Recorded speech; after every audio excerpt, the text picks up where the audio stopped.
extra work. So I got off and get around to it. So.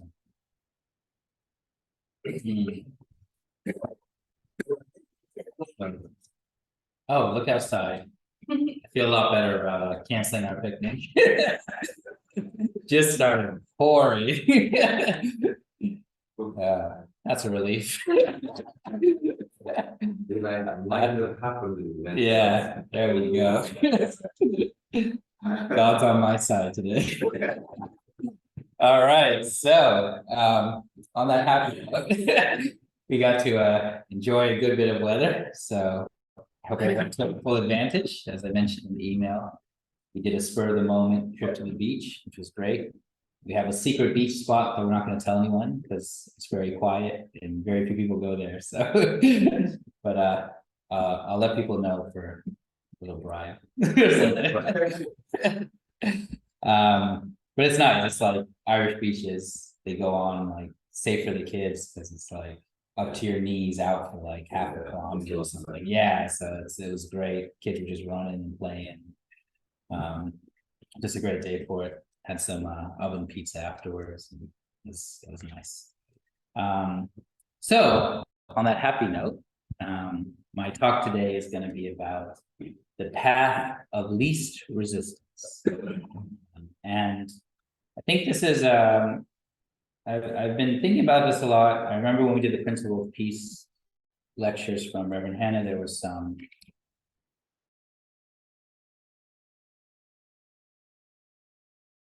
with me during the talk, and also was kind of off the back of the principle discussions that we had, and also because I've been thinking a lot about kind of my time as national leader, and me and Vicky kind of taking on this role, and the fact that coming to the end of it soon, right?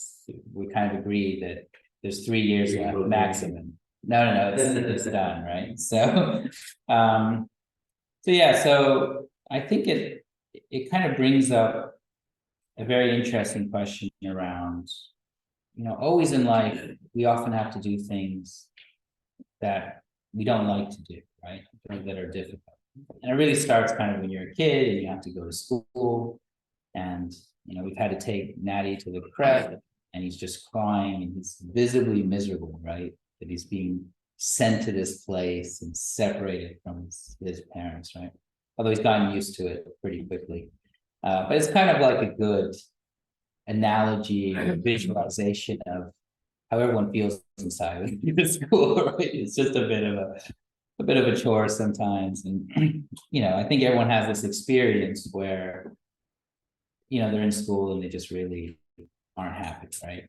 And then it kind of continues in life, and then it's your job, and there's usually a time in life where you're doing something, and for whatever mix of kind of duty and obligation and circumstances, you're just in a situation and you're just, geez, I'm really miserable, right? Why am I doing this? So yeah, so the question is like, why should we be miserable, right? And so, because sometimes we are, and why do we do things that we don't enjoy? And I think on one hand, everyone kind of understands that sometimes that's necessary. Like you have to do things that you don't like sometimes. And, there's this social experiment they've done like with children, like 5 or 6, where it's, you sit them down and there's 2 small donuts on a plate, right? And it's like, you can have 1 donut now, and that's all you get, or you can wait 5 minutes and get 2 donuts, right?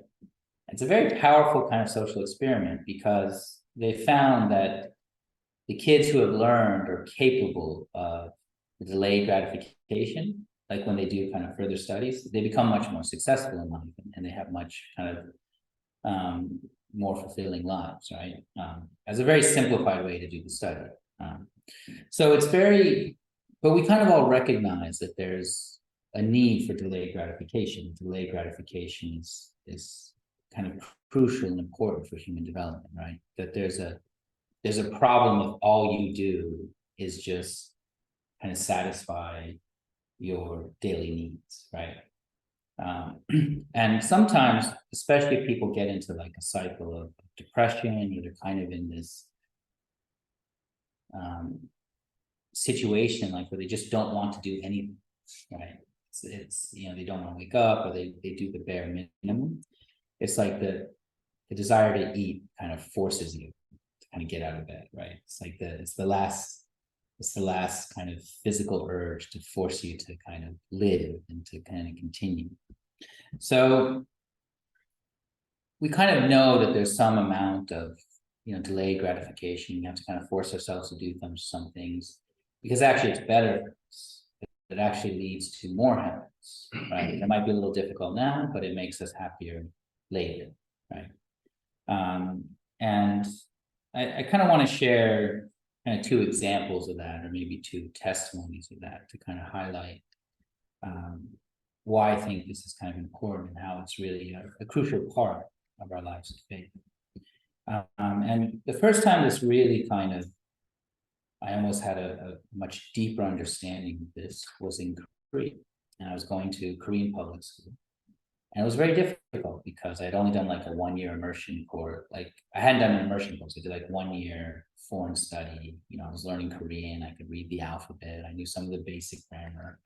But then I was in a public school, right? And I really felt like, you know, usually I do very well in school.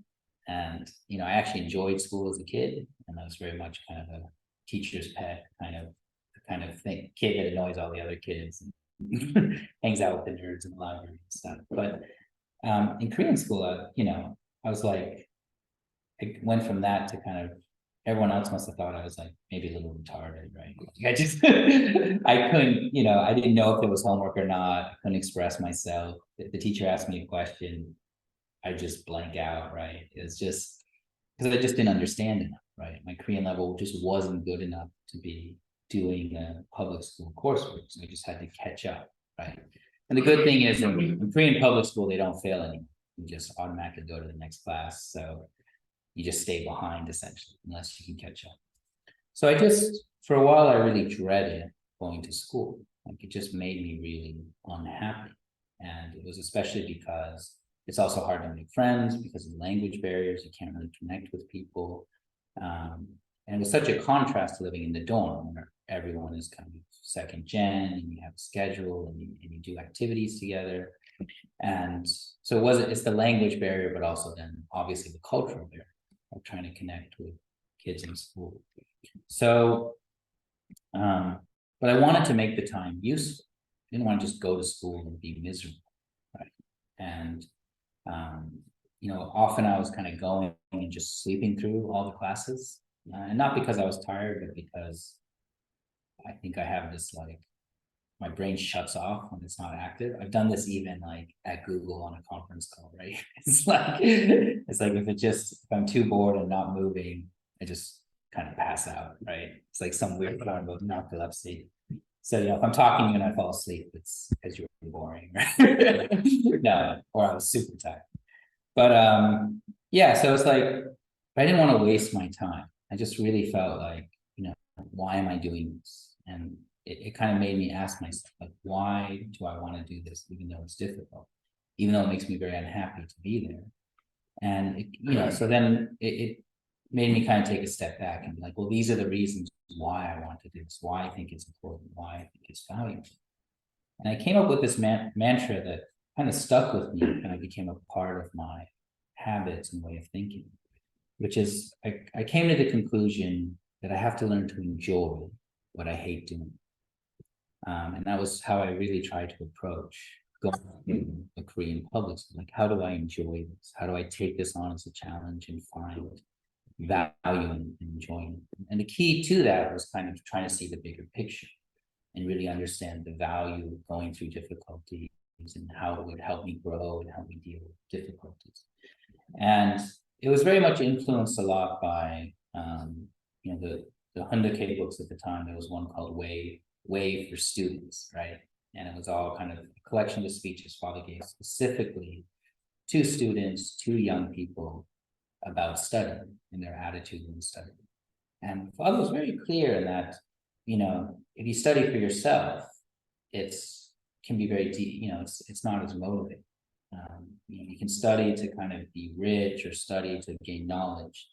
But the real powerful motivation in studying is if you really have this idea that you're studying for the sake of contributing to the world or having an impact on the world, right? And to really be able to make a positive difference in people's lives. And,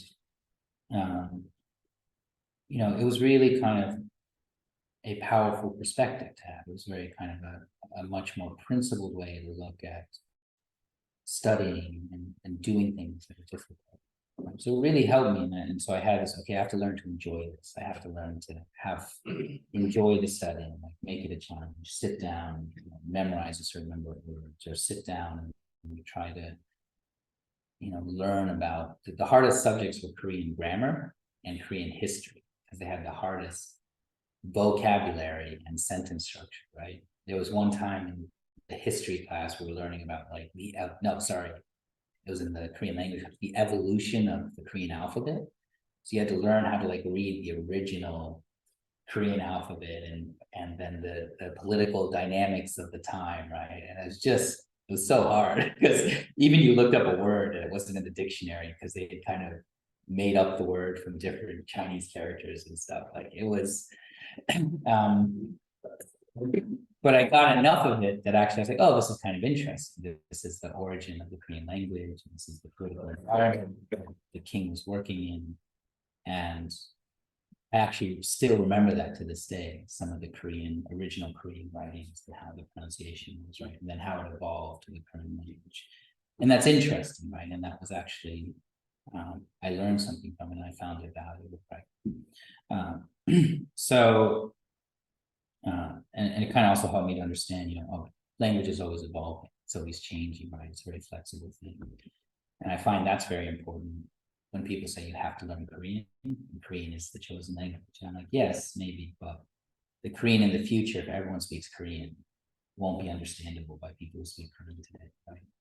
It'll have to be an evolution. It'll have to be a combination of local languages. Languages influence each other. So a lot of that was, again, because of this experience, kind of forcing myself to really understand the value of studying, right? And it just seems like a simple thing. At the time, it was really impactful.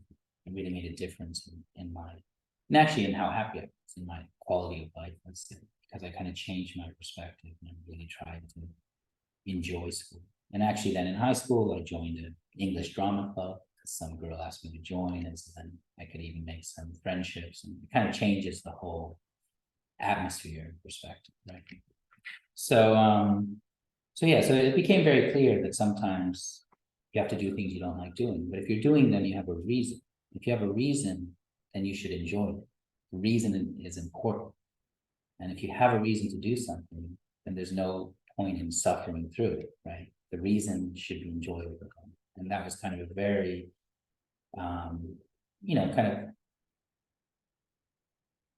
kind of life shifting way of thinking for me. And I kind of always tried to remember. And I remember when I started working, I was thinking the same way.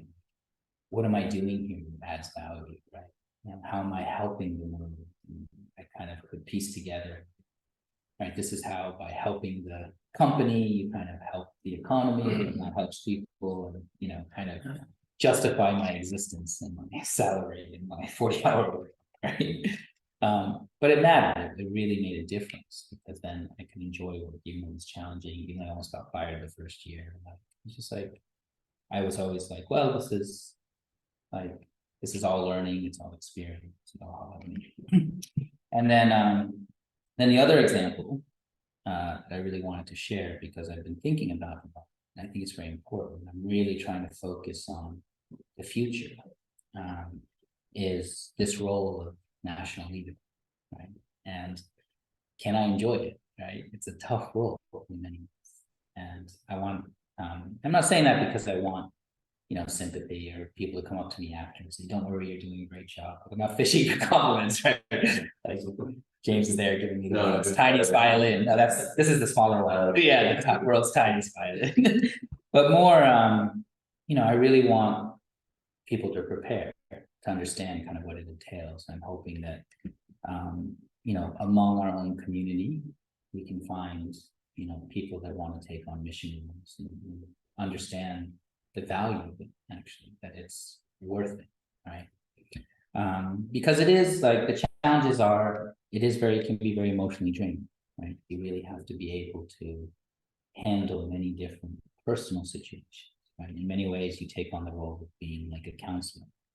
And that's the idea in the Catholic Church of pastoral care. You're talking to people about things that are very personal, that very much impact their lives, that are very touch on kind of the core of what they struggle with or what matters to them. So it's deeply personal, and therefore it's very emotional, and it's very, it's an investment part. It's also time away from family, right? And that's always something that has been difficult, both for me and Vicky, like how we balance the mission with our kind of family and our relationship. And often it can feel very unrewarding, right? It's like a volunteer, like many times people doing volunteer work, they get burnt out as you're kind of investing. It's hard to see the return. So why do it then, right? Why do something that can be very difficult? Can be some days you feel very unhappy to do. And for me, again, similar to the first example I gave, I feel it's very tied to my faith, right? Like it matters to me on a very personal level that I'm doing something that is contributing, right? Whatever level that is, right? And James made a good point earlier, is that you can't get away from it, right? Even when I'm not being national leader, I'll probably be doing something else, right? Some other church mission, some other church work, right? So but that's in a way a choice. It's what I believe in. I believe in the principle. I believe in what your parents are doing. It's kind of the driving motivation of everything I do. So to kind of take that away, I feel like then I'd be directionless. So for me, it's really important to have a direction, a purpose, and mission. It really matters and really makes my life better. In the same way that when I was studying, I was like, okay, I have a purpose for this. I'm trying to accomplish something. So I really believe it's worth it. And I think this is another element that is hard to see in the moment and when we're going through tough times. I really believe it's worth taking on challenges and mission. And I really believe that, my life, me and Vicky's life, our family's life is actually better for the mission despite the difficulties. Like I think our family is stronger and more successful because of the mission than without the mission. And that has to be a belief because it's hard to prove. There's no you can't see your parallel lives, which I talk about sometimes. But I do really believe that. I really believe that there's that kind of active service and volunteering and contributing to God's providence is not just something you give, it's also something you receive, right? And I've seen many examples of that. I really feel that it's important for people to remember that if they take on mission, to think about taking on mission, right? It's not a one-sided equation that it can feel sometimes. And that all those examples and these points I'm making kind of bring me back to the main point I want to, which is the title of the service, which is the path of least resistance is oftentimes actually the more difficult path, the challenging path. And what I mean by that is, the path to God, obviously it's a contradiction because in an ideal world, the path to God would be the easiest path, would be the most natural path. It would require almost no effort because everyone would really want to do it, right? But in the fallen world, and it kind of, to me, it really shows the contradiction of fallen world. Even the idea of delayed gratification being so crucial, why it's so hard for people, is obviously there's almost like an active force blocking us from God, blocking us from the things that would make us happy. But it's the path of least resistance because it's the path that brings us happiness the fastest. It's really the path. The hard path is the path, the successful path in many ways, right? And I think this is especially true not from the examples I give, but in the individual relationships we have. And what I mean by that is if you think about your relationship with your parents and with your siblings, and for those of us who are older, us 40 plus oldies, the ones with our spouses, right? Me and Vicky this year celebrated 20 years blessed, and I'm 4 of them. That's half my life. I hit the halfway mark. Vicky hit the halfway mark a little earlier, but for me, that this year is the halfway mark. So half my life, it's me and Vicky, and actually more than half because we knew each other before we're actually blessed. So, so I think in personal relationships, there's a point where we all hit it, where it's just there's like borders around our hearts or our own lives, right? And we hit that border, and it's just easier not to try to break through the border, right? And when I was younger, it was always like I never understood how a couple could be married for 40 years and then get divorced, right? I'm like, what happened? Something changed? Did one person go crazy? But I realized actually, in human nature, you get to a point where it's easier not to talk to people about certain difficult things. Like seeing it, with your parents, with your friends, it's you just feel like it's not worth it, right? It's too much effort or it's too difficult. And I believe that actually this is true in every relationship. It's kind of you can get as close as you can get, and then you can't get closer because of this. And it's I think everyone, if we are really honest with ourselves and reflect, we know where that border is, right? And oftentimes it's it can be because of personal trauma, it can be for a lot of different reasons. And we all have some level of trauma or things that hold us back. But there's that border there. And I think this is it's kind of the crucial part in human relationships, right? And it's so hard to break through it, and it's so hard to touch it even because it can be so fragile. But it's the path of least resistance, in the sense it's the path to actually really finding out the truth of another person, the core of another person. And I think we need to develop the ability or the courage or the process to kind of find that and get through it, in all our personal relationships, with our parents, with our siblings, with our friends, and of course, especially with our spouse, and actually even with our children.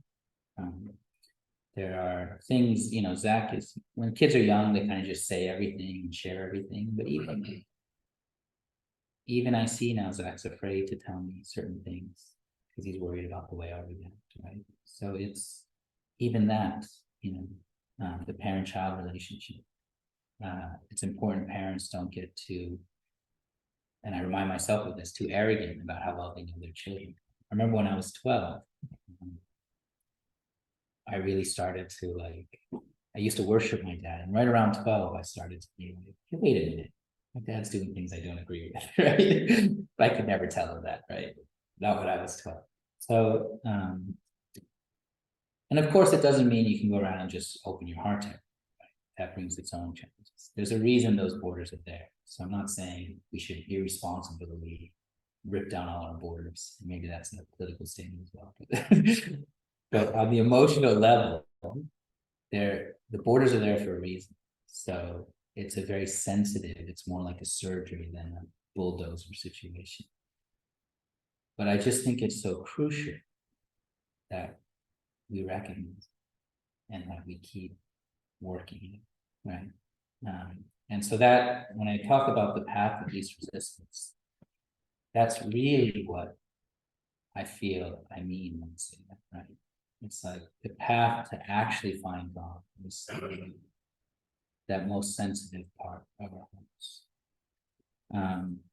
So I'll close with a final example, because I really feel like, again, in my own life of faith, this is one of the cornerstones. And it's Father in Humnam, right? And I mentioned before that I really feel Father's experience in Hungnam is kind of the largest evidence of the type of man he was and is. It really is kind of what separates him from the vast majority of anyone in history, except for someone like Jesus, right? It's really, to me, the standard of the kind of person I want to be.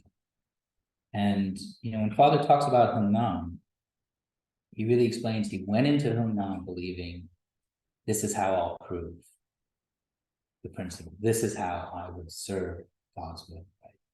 And so it was the most miserable situation, but his attitude and his perspective is, no, I'm building the kingdom of heaven now. This is the most important time.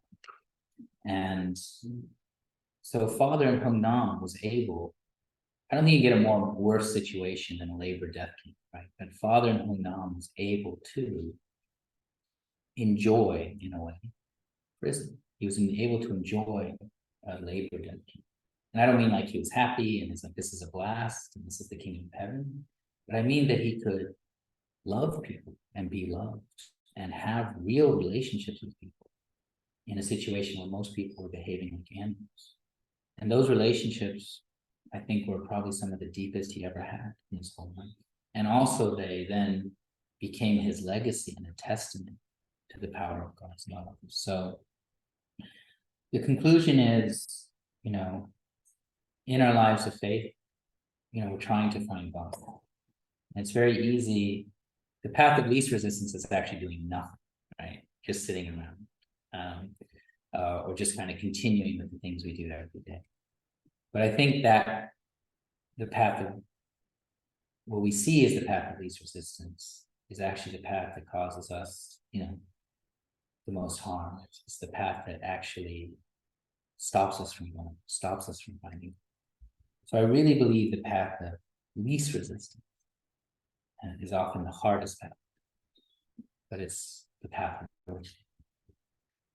So that's kind of what I want to share with everyone today. I know everyone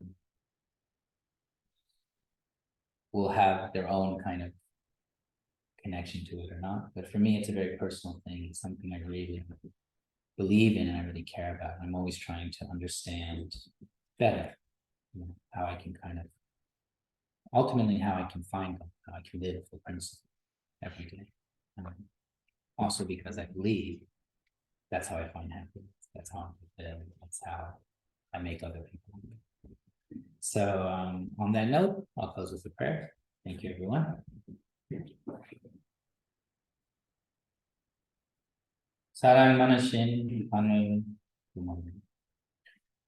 our dear beloved and precious heavenly parents, we're here together today because we believe in a vision of an ideal world that does not exist and that has never been seen.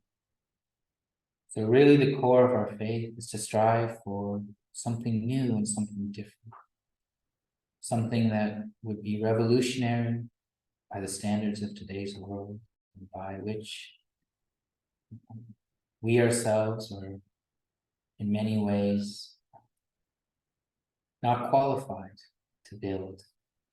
So we come here every Sunday to understand more deeply your will for us, to understand each other more deeply and try to build strong bonds of community and friendship and family. And we pray that every day as we live our lives, we be humble in our approach to the people we meet, especially to those that are closest to us, family, our spouses, our children, our parents, our siblings, but also that we can become mature enough that we can be capable of extending that level of love, that genuine heart and care for all the people that we know and the people that we don't know.